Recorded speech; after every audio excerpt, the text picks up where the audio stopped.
அதான் இல்ல இன்னொன்னு கேளுங்க, நாங்க எல்லாருமே சேர்ந்து வந்துட்டு கல்யாணம் பண்றோம் நாங்க எல்லாருமே சேர்ந்து அவனை வந்துட்டு கல்யாணம் பண்றா நாங்க எல்லாருமே சேர்ந்து சொல்லிட்டு இருக்கோம்.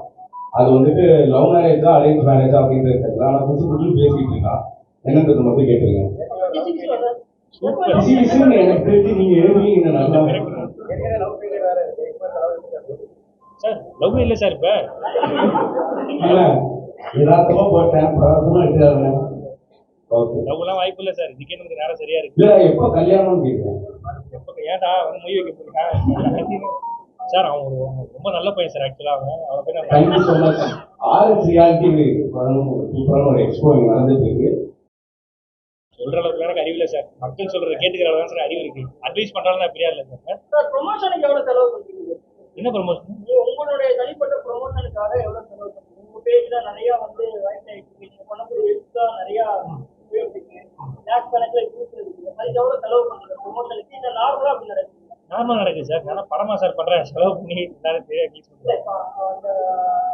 இன்ஸ்டாகிராம், யூடியூப் அந்த ப்ரொமோஷன் பண்ணுவாங்க.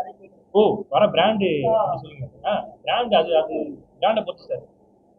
ஆமா சார். சார் லாரன்ஸ் மாஸ்டர் வந்து மாற்றம் ஒரு அடுத்த கட்ட ஒரு கான்ஃபிடென்ட் இல்லாம அதெல்லாம் இதை பண்ண போறேன் இது ஒரு ட்ரஸ்ட் ஆரம்பிச்சு பண்ண போறேன் அப்படின்னு இல்லாம அப்படியே போட்டே போயிட்டு இருக்கீங்க. இல்ல சொல்லிட்டு செய்யற அளவுக்கு எனக்கு பேஸ்மெண்ட் ஸ்ட்ராங் இல்ல சார். அதான் பண்ணிட்டு இருக்கேன் சார். அதுதான் நீங்க ட்ரஸ்ட் ஆரம்பிச்சு பண்றதுக்கான வாய்ப்பு இருக்கா? இல்ல சார், நம்ம மக்கள்கிட்ட வாங்கி பண்றது இல்ல சார். நான் 4 இடத்துல போய் சம்பாதிச்சு வாங்குறது மக்களுக்கு பண்ணுவோம். அதான் சார் ஆசை.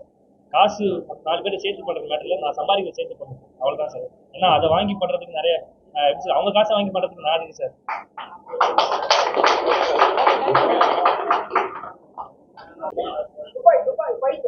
போயிட்டு அதான் சார். அது உண்மையிலேயே மனசுக்கு ரொம்ப கஷ்டமா இருந்தது சார். நான் வந்து ஆழ்ந்த இரங்கலை தெரிவிச்சுக்கிறேன் சார். கண்டிப்பா அவங்களுக்கு நான் அந்த தீ விபத்துல மாட்டி இறந்தவங்க வந்து எனக்கு நேரில் போய் பார்க்கணும்னு டீட்டெயில்ஸ் கேட்டிருக்கேன். கண்டிப்பா கொஞ்சம் பார்க்கணும் சார்.